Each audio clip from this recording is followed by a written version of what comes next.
Eu quero ler com você um texto lá no Evangelho de João, capítulo 6, e verso 37 ao verso 39. Evangelho de João, capítulo 6, verso 37 ao verso 39. Diz assim o texto: todo aquele que o Pai me der, virá a mim, e quem vier a mim, eu jamais rejeitarei. Pois desci dos céus, não para fazer a minha vontade, mas para fazer a vontade daquele que me enviou. E esta é a vontade daquele que me enviou, que eu não perca nenhum dos que ele me deu, mas os ressuscite no último dia. Feche seus olhos, vamos orar ao Senhor. Espírito Santo de Deus, eu oro, Senhor, nessa noite, para que o Senhor fale conosco, para que o Senhor nos abençoe, para que o Senhor nos instrua na Tua palavra, em nome de Jesus. Nós precisamos aprender de Ti, Senhor. Nós somos influenciados por tantas coisas, Deus, mas a influência que nós queremos é a influência da Tua palavra sobre a nossa vida. Nós queremos ser ensinados por Ti, sermos confrontados por Ti, sermos consolados por Ti, em nome de Jesus. Amém e amém. Irmãos, você sabe que é muito comum, e alguns pastores, algumas igrejas ensinam isso, que às vezes você pode perder a salvação, certo? Então, alguns pastores ensinam isso, que você pode perder a sua salvação. Se você não tomar cuidado, você perde a sua salvação. Mas quando nós olhamos para o texto que nós lemos, nós percebemos que isso não é verdade. Um cristão salvo por Jesus, ele jamais perde a sua salvação. Uma vez salvo, salvo para sempre, e ponto final. Essa é uma verdade que a Bíblia nos ensina. Porque, olha o que diz o texto, no Evangelho de João, capítulo 6, e verso 37, todo aquele que o Pai me der, virá a mim. Primeiro, quem dá? Deus. E quem vier a mim, jamais rejeitarei. Uma vez que Deus leva um pecador até Jesus, Jesus jamais o rejeitará. Esse pecador jamais sairá da presença de Cristo Jesus. E isso para nós é importante, porque causa em nós uma segurança maravilhosa. Ao contrário, se você não crê nisso, não crê no que está no Evangelho de João, você viverá um verdadeiro tormento. Algum mês você vai achar que você tem a salvação, aí no outro mês você acha que você perdeu a salvação. Aí tem um mês que você orou bastante, que a igreja está numa atmosfera boa, você até fez um jejum lá na sua casa, aí você fala, rapaz, eu recuperei a salvação.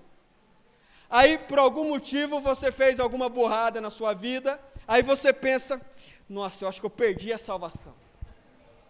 E aí fica nesse ganha e perde. E o interessante é o seguinte, se eu perguntar para a maioria dos irmãos, os irmãos vão dizer assim, não, eu creio nisso aqui. Eu creio no que está no Evangelho de João, capítulo 6 e verso 37. Eu creio. Só que na prática, não vive desse jeito. Na prática, não age dessa maneira. Age como se não cresce. Age como se de fato perdesse a salvação. Isso é muito importante para que nós possamos entender que a salvação é algo dado por Deus, por meio da fé. Todo aquele que crê em Jesus, tiver fé em Jesus como seu Senhor e Salvador, será salvo. Aí eu pergunto a você, quem dá essa fé? É eu que decido ter fé em Jesus? É você que decide ter fé em Jesus? É você que decide acreditar em Jesus? É isso que a Bíblia ensina? Não. Efésios 2:8, a fé, essa fé que nós temos, é um dom de Deus. A fé que o cristão tem no coração é algo dado por Deus para o cristão. É um presente, é um dom. Então, para crermos em Deus, para crermos em Jesus, nós precisamos de fé. E essa fé é dada por Deus para os seus eleitos, para os seus escolhidos. E uma vez que Deus coloca nesse cidadão o dom da fé, ele jamais perderá essa fé. Porque não é uma fé conquistada pela nossa força, pela nossa mão, mas é uma fé dada por Deus. Isso é importante nos momentos de crises que alguns cristãos enfrentam. Isso é importante nos momentos de angústias que alguns cristãos enfrentam. Porque é isso que a Bíblia nos ensina, é essa orientação que a Bíblia nos dá. Então, um cristão verdadeiro, aprenda isso, coloca isso na sua mente de uma vez por todas. Um cristão verdadeiro jamais perde a salvação. Uma pessoa que creu em Jesus Cristo como seu Senhor e Salvador, jamais deixará de crer em Jesus Cristo como seu Senhor e Salvador. Ele crê, ele acredita e morrerá com essa convicção no coração. A fé é dom de Deus, Efésios 2:8. Isso é importante para nós. No entanto, algumas pessoas podem se perguntar assim, tá, beleza, mas como que eu faço para saber se eu sou um cristão verdadeiro? Como que eu faço para saber? Porque assim, eu penso que eu sou salvo, mas será que eu sou salvo mesmo? Eu acredito que eu vou para o céu. Quem acredita que vai para o céu, dá um glória a Deus aí. Vocês estão animados, né? Eu acredito que eu vou para o céu. Mas será que eu vou para o céu mesmo? Ou será que é só eu tentando me convencer de que eu vou para o céu? Como que eu consigo perceber isso? O que a Bíblia diz? Como que a Bíblia mostra isso para mim, para que eu possa ter certeza se eu sou de fato um cristão verdadeiro, se eu sou salvo, se eu recebi o dom da fé? Como que eu faço isso? Então, tem aqui 4 características que eu quero falar com você nessa noite, para que a gente possa descobrir e aprender que essas características fazem parte de um cristão verdadeiro. Um cristão verdadeiro vai ter todas essas características. E a primeira característica de um cristão verdadeiro é o amor. Aí você pensa, bom, amor, eu amo. Calma. Vamos abrir a Bíblia, lá em 2 Coríntios, capítulo 5 e verso 17. 2 Coríntios, capítulo 5 e verso 17. Cristão diz assim, o apóstolo Paulo diz assim, portanto, se alguém está em Cristo, é nova criação. As coisas antigas já passaram, eis que surgiram coisas novas. As características de um cristão verdadeiro, e a primeira delas, das 4 que eu vou pontuar aqui hoje, com certeza tem muito mais, mas as 4 que eu vou pontuar aqui hoje, a primeira delas é o amor. E eu pergunto a você, o que você ama? Aonde está o seu coração? Aonde está o seu coração? No que você pensa durante a semana? Aonde está o seu coração durante a semana? Aonde está o seu coração quando você está ali, já chegou do trabalho, já tomou o seu banho, já sentou ali no sofá, está mais tranquilo, tal? Aonde está o seu coração nesses momentos, na sua casa à noite? Aonde está o seu coração? O texto diz que se alguém está em Cristo, é nova criatura. As coisas antigas já passaram, eis que surgiram coisas novas. Um velho homem, um homem que não teve um encontro com Jesus, o coração dele está em coisas diferentes de um homem que encontrou Jesus, ou melhor, que foi encontrado por Jesus. Um homem que não conhece a Jesus, o coração dele talvez vai estar no dinheiro. A atenção dele toda vai estar no dinheiro. As maiores conquistas, os maiores desejos de sucesso na cabeça dessa pessoa vai estar relacionada a dinheiro.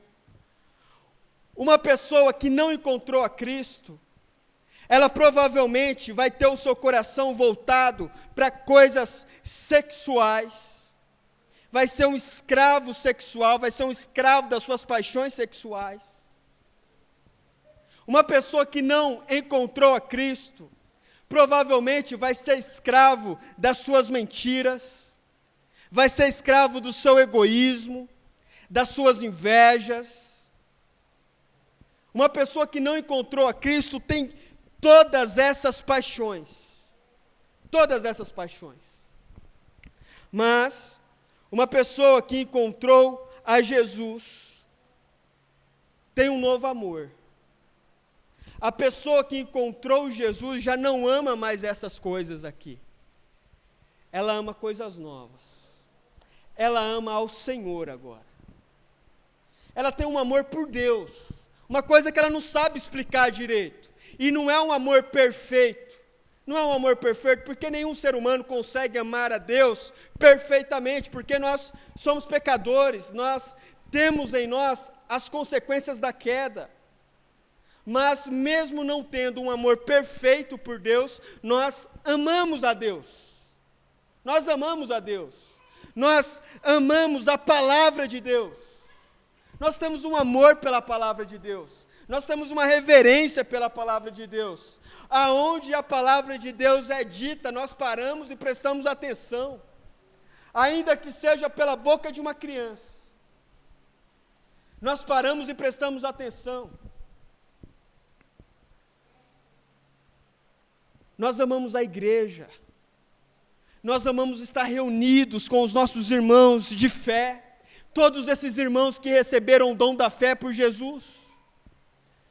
Porque eu recebi o dom da fé, você recebeu o dom da fé, você também recebeu o dom da fé, e agora todos esses irmãos que têm o dom da fé no coração, eles querem estar juntos, eles querem estar próximos para viver a realidade de uma igreja. Hoje tivemos um momento maravilhoso, batismo, momento de comunhão, e nós, como cristãos, amamos a igreja, nós fazemos questão de participar desses momentos, nós fazemos questão de prestigiar uma pessoa que agora é minha irmã em Cristo, que confessou Jesus como Senhor e Salvador por meio da sua boca, do coração e do batismo. Eu tenho prazer em prestigiar momentos assim. Eu tenho prazer. É o amor. Não é o amor por qualquer coisa, não é um amor apegado a qualquer objeto, a qualquer pessoa. É um amor direcionado por coisas extremamente importantes. Irmãos, eu pergunto a você, você ama Deus? Você ama a palavra de Deus? Você ama a igreja? Você ama fazer parte da igreja? Ou para você tanto faz? Para você não importa? Para você ler a Bíblia é uma coisa que tanto faz? Nas aulas de violão, aqui com o pessoal, eu falei para eles, que uma vez eu ouvi o Juninho Afran é um guitarrista da Oficina G3, creio que alguns irmãos conhecem, e uma vez eu assisti um workshop do Juninho Afran, ele falou que quando ele era adolescente, ele estava tão apaixonado pela guitarra, que ele chegava aí com a guitarra para o banheiro, para vocês terem ideia, ia com a guitarra para o banheiro, ensaiando, tocando, treinando e tal. Aí eu falei para o pessoal que faz aula de violão, falei, gente, vocês só vão desenvolver no instrumento quando vocês se apaixonar pelo instrumento. Porque senão, quando você pensar assim, nossa, eu preciso treinar violão agora, nossa, que preguiça. Oh, meu Deus, pegar o violão. Aí você pega lá o violão, faz lá, toca 2 minutinhos, 10 minutinhos e tal, já para. Ah, não, tá bom, agora amanhã eu pego. Quando você está apaixonado pelo instrumento, é o tempo todo ali. É o tempo todo você quer pegar o violão. Você está assistindo uma série maravilhosa na Netflix. Você fala, rapaz, vou parar de assistir negócio, vou pegar o violão aqui. Você fica viciado no negócio. Você fica apaixonado. A palavra de Deus é a mesma coisa. A oração é a mesma coisa. É muito complicado quando um pastor ou o marido tem que ficar falando para a esposa orar, ou a esposa falar para o marido orar. Porque isso é sinal que alguma coisa está muito errado aí. Porque um cristão que ama ao Senhor, ele tem paixão na oração. Para ele é quase que algo natural. Para ele é algo espontâneo. Para ele orar não é tormento nenhum. Não há vergonha na oração. Tem gente que tem vergonha de orar. Se sentar o marido, a esposa e os filhos numa mesa, e o marido falar assim, olha, esposa, você faz essa oração? A esposa fala assim, não vou orar não. Não, ora, não vou orar não. Ora você, se você quiser. Ou a esposa fala para o marido, você faz essa oração? Não vou orar não. Irmãos, quando nós amamos ao Senhor, é espontâneo. Você faz essa oração? Faço. Senhor Jesus, obrigado por essa refeição. Amém. É apaixonado por Deus, porque tem consciência que aquela refeição foi colocada por Deus naquela mesa. A saúde que você tem é dada por Deus. E o seu coração, ele se derrama na presença do Senhor, nos mínimos detalhes, nas pequenas coisas, nas pequenas conquistas. Você agradece ao Senhor, Deus, obrigado. Deus, obrigado. Então nós precisamos estar atentos no que nós amamos. No que nós amamos.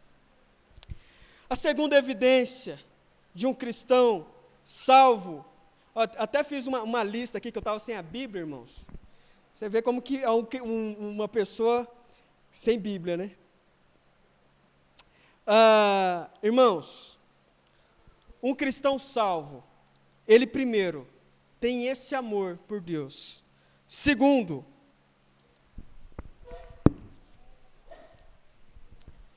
ele tem humildade. Primeira evidência de um cristão salvo, amor. A segunda evidência de um cristão salvo por Jesus, humildade. E eu quero que você abra sua Bíblia comigo, quem puder, lá em Tiago. Tiago, capítulo 4. E verso 6. Diz assim o apóstolo Tiago: mas ele nos concede graça maior, por isso diz as Escrituras, Deus se opõe aos orgulhosos, mas concede graça aos humildes. Deus resiste aos orgulhosos, mas abençoa os humildes. E aqui está uma questão importante sobre fé, sobre o que é ser um cristão verdadeiro. Primeiro, o cristão verdadeiro, ele está consciente de que ele é pecador. Ele está consciente de que ele é falho.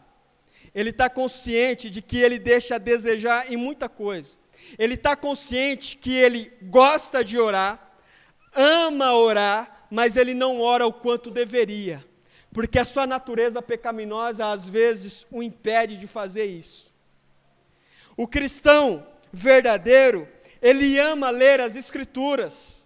Ele ama ler as Escrituras. Mas ele sabe que ainda assim, em muitos momentos, ele não consegue ler as Escrituras o quanto ele deveria. Ele deixa a desejar. O cristão verdadeiro, ele sabe que ele poderia se envolver com a igreja, participar da igreja, ele poderia se doar cada vez mais pela igreja, mas ele tem consciência que a natureza pecaminosa, o seu egoísmo, não o permite. E isso tudo vai causando no cristão humildade, uma dependência de Deus, como dizendo assim: Senhor, eu preciso de Ti até para orar. Eu preciso do Senhor para me ajudar a orar. Eu preciso do Senhor para me ajudar a aprender da Tua palavra. Eu preciso do Senhor para ajudar a confiar mais em Ti, mais no Teu cuidado. Eu preciso do Senhor. Eu preciso do Senhor para me dar saúde. Nessa fase de pandemia, um monte de gente ficando doente. Aí tem a vacina que uns confiam, outros não confiam. Essa loucura toda. O cristão verdadeiro, ele vai olhar para Deus e vai dizer assim: Senhor, eu preciso aprender a confiar em Ti, me ajuda a confiar em Ti. Guarda a minha saúde. Guarda a minha saúde.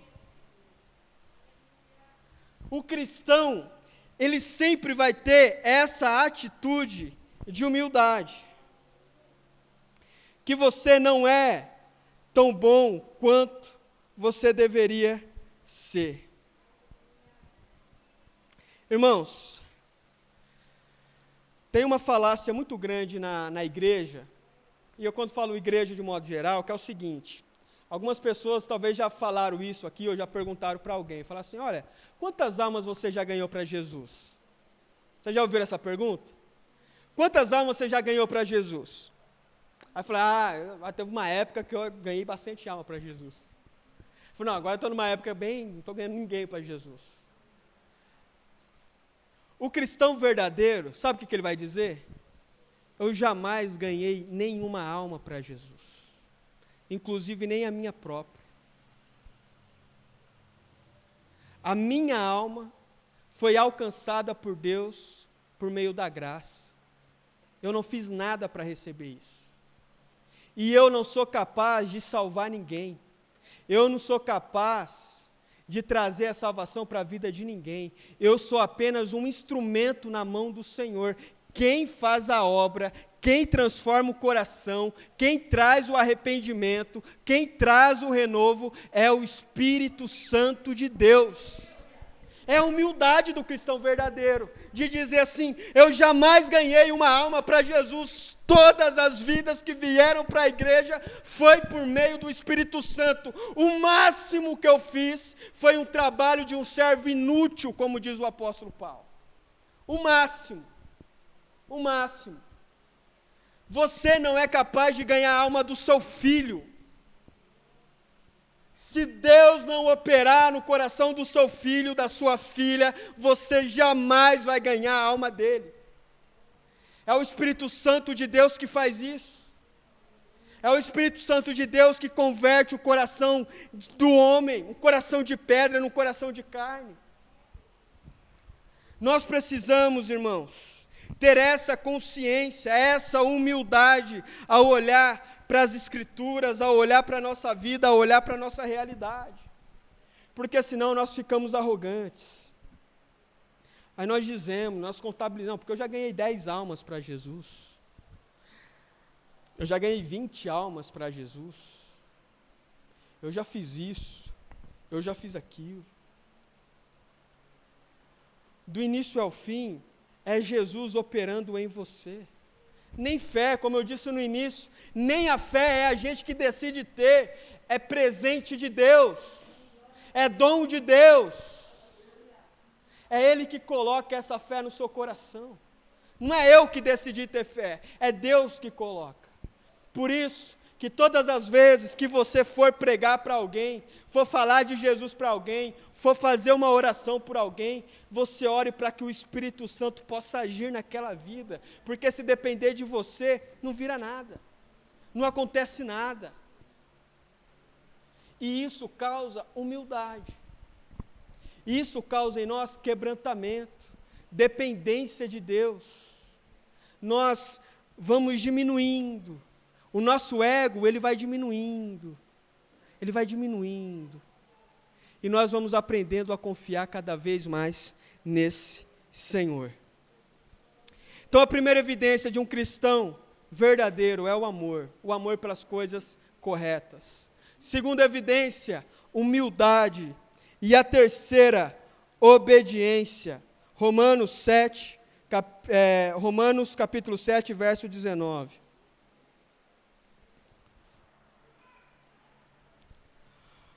Obediência. Olha só o que diz o verso 19 e depois eu vou ler Romanos 7, 24. Olha só o que o apóstolo Paulo diz. Pois o que faço não é bem o que desejo, mas o mal que não quero fazer, esse eu continuo fazendo. Verso 24 agora: miserável homem que sou, quem me livrará do corpo sujeito a esta morte? Olha só, irmãos, o cristão verdadeiro, ele sempre vai ter a sede de obedecer a Deus. Ele sempre vai ter o desejo de olhar a palavra de Deus e obedecer a palavra de Deus. Então ele olha e diz assim: bom, a Bíblia está dizendo que eu devo perdoar, então eu vou exercer o perdão. A Bíblia está dizendo que eu devo ajudar aqueles que precisam de ajuda, então eu vou ajudar. A Bíblia está dizendo que eu preciso ter misericórdia, então eu terei misericórdia. O cristão verdadeiro, ele sempre vai procurar ser obediente a Deus. Só que nós não vamos conseguir ser obedientes de maneira perfeita. A nossa obediência, ela é falha. A nossa obediência é frágil. Tanto é que o apóstolo Paulo, que aqui, quando ele escreve a carta aos Romanos, ele é um cristão maduro. Ele não é um cristão bobo. Ele é um cristão maduro. E ele está dizendo: olha, pois o que faço não é bem o que desejo, mas o mal que não quero fazer, esse eu continuo fazendo. Eu quero fazer o bem, mas eu vou lá e faço o mal. Eu quero fazer a coisa certa, mas eu vou lá e faço a coisa errada. Eu quero ter coragem, mas eu vou lá e tenho medo. Irmãos, isso é importante para que a gente possa ter consciência de que a obediência a Deus, ela jamais será perfeita. Mas, no verso 24, fica evidente que o cristão verdadeiro, ele vai lutar por essa obediência. Ele vai tentar ser obediente. Ele diz assim, lá no verso 24, miserável homem que sou. Algum momento na sua vida você já disse isso para você mesmo? Miserável homem que sou. Quando uma pessoa sai da igreja, é sempre assim: olha, eu saí dessa igreja, porque essa igreja não prega a palavra, essa igreja falha, o pastor fez isso, não, porque teve uma irmã lá que falou mal da minha filha e não sei o quê, e aí eu quis sair da igreja. Beleza. E é sempre assim, a pessoa sai da igreja e aí sai falando mal da igreja. É difícil você ver uma pessoa que saiu da igreja dizendo assim: eu saí da igreja porque eu não presto. Você já ouviu algum discurso assim? Eu saí da igreja porque eu sou egoísta, porque eu sou pecador, porque eu fiquei escravizado pelos meus próprios pecados, mas como eu não tenho coragem de assumir isso, então eu coloco a culpa em alguém. E aí eu fui me esfriando, perdi o interesse de orar, perdi o interesse de ler Bíblia, perdi o interesse de congregar, perdi o interesse de fazer tudo. Mas a igreja que não presta. O apóstolo Paulo, ele dá para nós uma lição importante no verso 24. O apóstolo Paulo, irmãos, um dos maiores pregadores da história da igreja, nesses 2000 anos de história, um dos maiores teólogos da igreja, um homem extremamente usado por Deus, ele olha para ele mesmo e diz assim: miserável homem que sou. Ele não culpa ninguém. Ele não coloca a culpa no imperador, ou culpa nos outros amigos dele apóstolo, ele não coloca a culpa em ninguém. Ele olha para dentro dele e ele diz: miserável homem que sou. Aí fica uma coisa evidente para nós. Um cristão verdadeiro, ele pode pecar, ele pode falhar, mas ele jamais vai pecar em paz. Ele jamais vai viver uma vida de pecado em paz, como se nada tivesse acontecendo, tivesse de boa. Um cristão verdadeiro, cedo ou tarde, ele voltará ao caminho do arrependimento, ele voltará a Jesus. Um cristão verdadeiro, ele reconhece as suas falhas. Talvez por uma fase ele não consiga lutar contra esse pecado, mas jamais ele se alegrará com esses pecados. Jamais ele terá o coração dele em paz. Ele sempre vai viver esses conflitos que o apóstolo Paulo está relatando aqui, que ele mesmo viveu. Miserável homem que sou. Eu tento fazer o bem, mas não faço. Cristão verdadeiro não peca em paz. Não peca em paz. Ele sempre vai tentar consertar.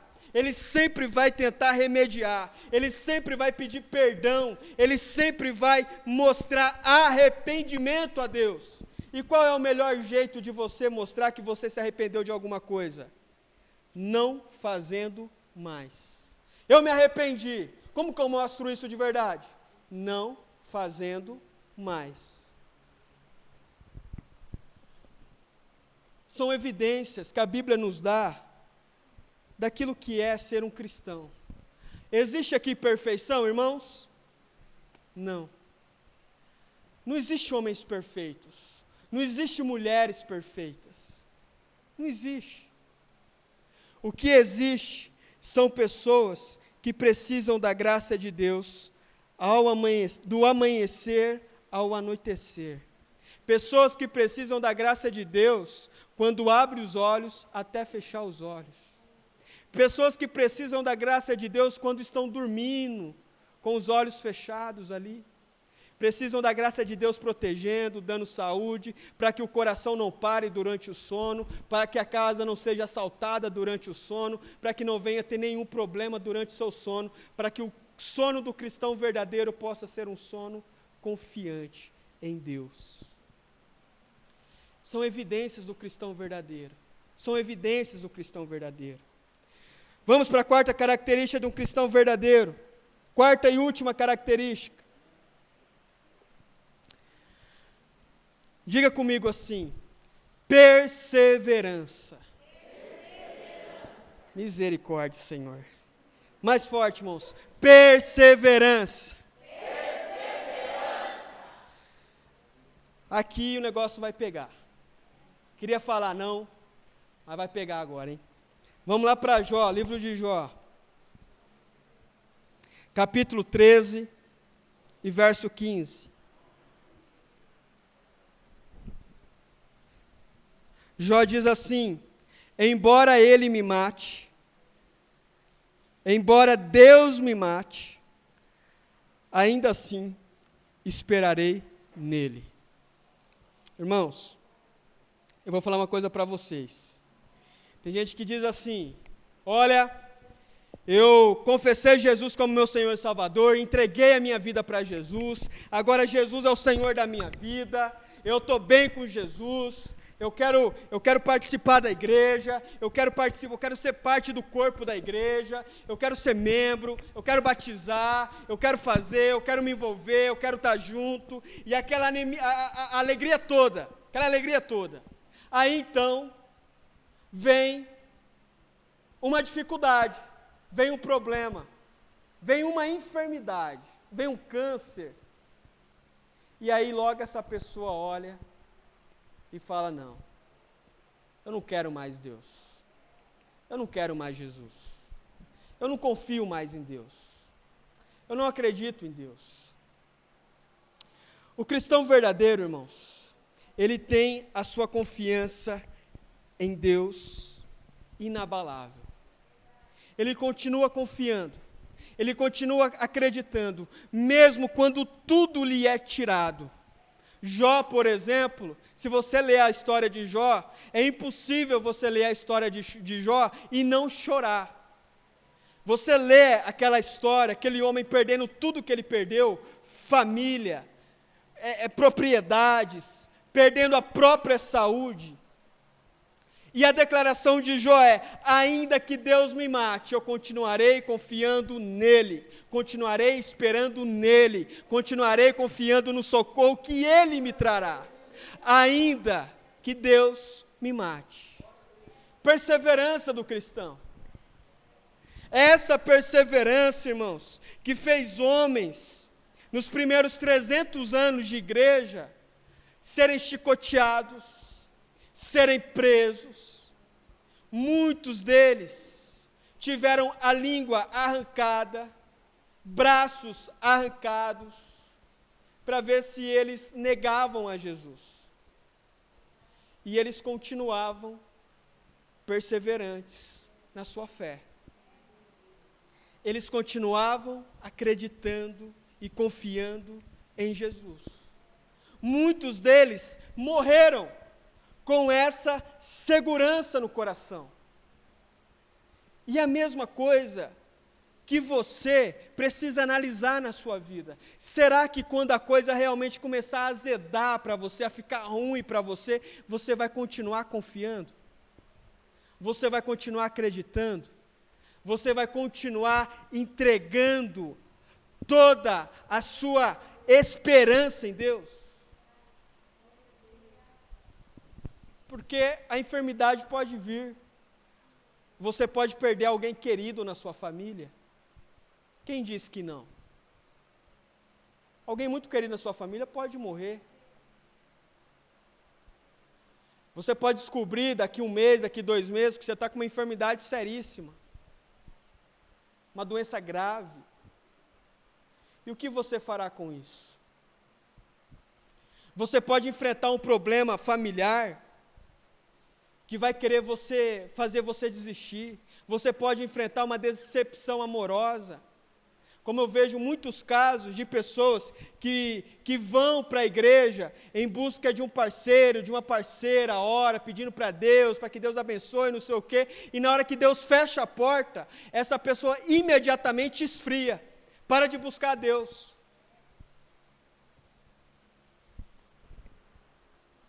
Nós, irmãos, temos que analisar se a nossa fé tem permanecido mesmo em meio a todas essas dificuldades.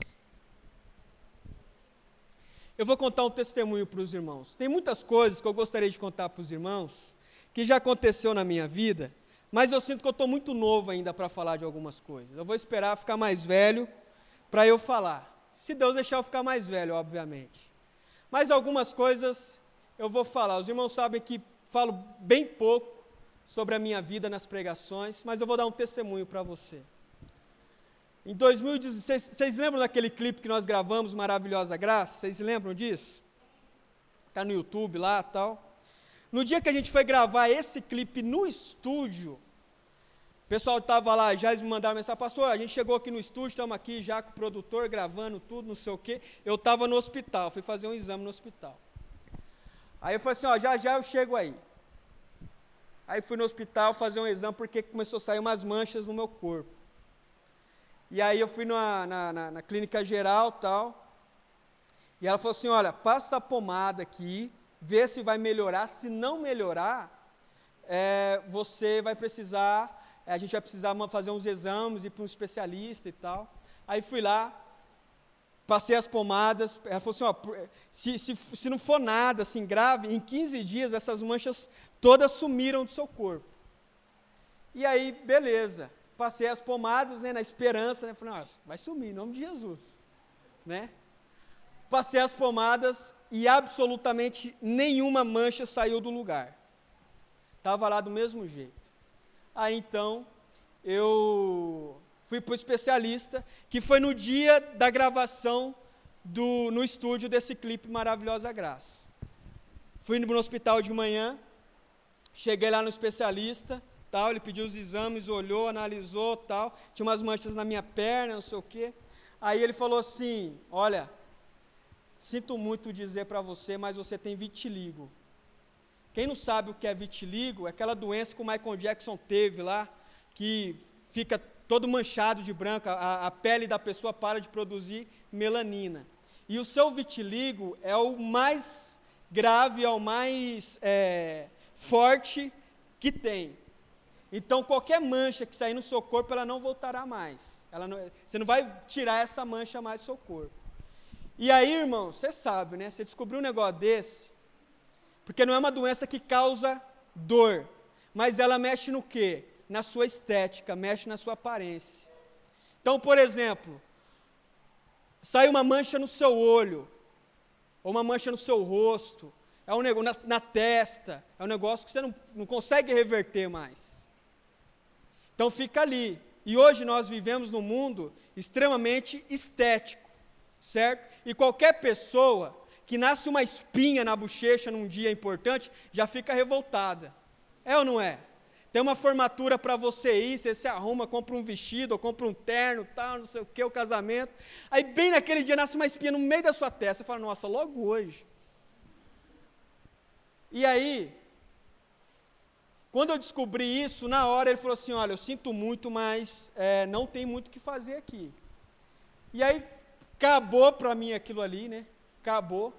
Aí fui para o estúdio gravar o clipe. Cheguei lá, era para fazer o dó, fazer o ré menor. E faz não sei o que, errando tudo, a cabeça assim, falei, meu Deus, eu já estava imaginando eu todo pintado já de branco, parecendo um dálmata, coisa terrível. E aí então, eu liguei para minha mãe, avisei ela que eu tinha falado que ia fazer os exames, falei, tô com vitiligo e tal. E aí beleza, gravei o clipe e tal, cheguei em casa, aí fiz uma oração a Deus. Falei, Senhor, se essa enfermidade me alcançou, amém. Amém. Eu vou fazer o quê? Mas eu digo uma coisa para vocês, irmãos. Em momento nenhum, eu pensei em abandonar o ministério. Em momento nenhum, eu pensei de parar de ir na igreja. Em momento nenhum eu pensei de parar de ler a Bíblia. Em momento nenhum eu parei de orar. Em momento nenhum. É o que Jó está dizendo aqui, capítulo 13 e verso 15. Embora o Senhor me mate, ainda assim esperarei nele.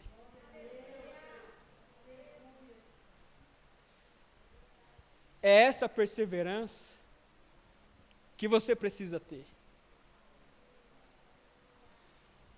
As lutas virão, os problemas virão, em mim é uma coisa, em você pode ser outra, a minha dor é uma, a sua dor é outra, e juntos nós vamos perseverando, nós vamos acreditando, nós vamos orando, e nós vamos servindo ao Senhor.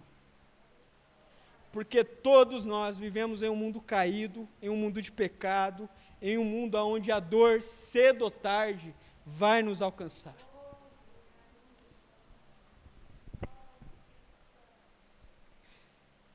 Então, irmãos, uma das principais evidências de um cristão verdadeiro é a perseverança. Falou uma coisa que eu não gostei, tá bom, eu perdoo, eu sei que ele não é perfeito. Nossa, fez uma brincadeira ali de mau gosto. Tá bom. Fiquei chateado, mas eu perdoo. Eu sei que aquela irmã não é perfeita. E assim, nós vamos vivendo como igreja, vamos caminhando como igreja, e vamos desfrutando da graça de Deus, e sendo graça de Deus, manifestação da graça de Deus na vida de outras pessoas. Irmãos, eu costumo dizer que a salvação é como se tivesse um grande muro celestial, lá no céu, um muro imenso, muito alto, e tivesse um prego lá nesse muro. E aí a gente tenta alcançar a salvação que está pendurada lá naquele prego, e a gente não alcança, porque a gente é baixo. Então vem Jesus, pega a salvação e te entrega. É graça, favor merecido. Por mais que a gente se esforce, por mais que a gente tente colocar uma escada para chegar no prego, por mais que a gente tenta fazer todas as estratégias do mundo, é graça de Deus, é Deus na vida do cristão, é Deus na vida do crente, e nós precisamos confiar nesse Deus, ainda que a figueira não floresça. Nós precisamos confiar nesse Deus, ainda que nós venhamos viver momentos muito difíceis, nós precisamos confiar nesse Deus. E eu quero levar você a confiar nesse Deus. Eu sei que muitos de vocês talvez não estão vivendo o melhor momento da vida de vocês. Talvez está vivendo um momento muito caótico. Mas, irmãos, continue confiando, Não negligencie a sua fé, não pare. Não fique inventando desculpas para não fazer. Ainda que esteja doendo, ainda que você tenha um espinho na carne, você continua servindo ao Senhor, você continua congregando, você continua orando, você continua buscando, você continua procurando aprender de Deus. É isso que nós precisamos entender como igreja. Vamos fazer uma oração ao Senhor? Coloque-se de pé.